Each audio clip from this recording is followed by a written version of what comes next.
पण तुझ्याकडे लय कपडे असतील ना? लय नाहीत, एक पाय माझ्या कपाटात.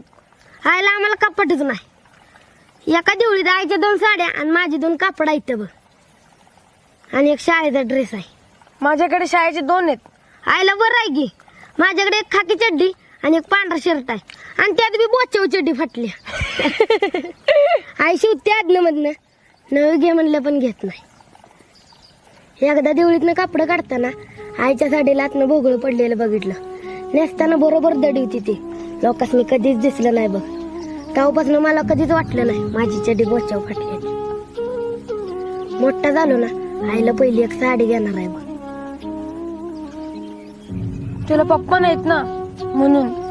असं बी काय केलं असतं रे, रोज पिऊन यायचं, आईला लय मारायचं. असत्याला तेवढं सगळं पैसे घेऊन जायचं, काव काव उपाशी झोपायला लागायचं. पण आता आई आहे तर वाट तरी भरते.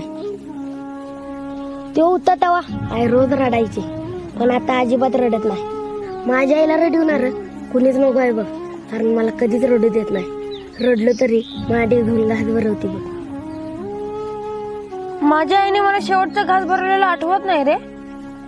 अरे येड्या, माझी आई रोज मला घास भरवते, रोज जवळ घेऊन झोपते, चांगल्या चांगल्या गोष्टी सांगते. जवळ का घेऊन झोपते ती? तुला दुसरी रूम नाही झोपायला? मला तर माझी स्वतःची रूम आहे झोपायला.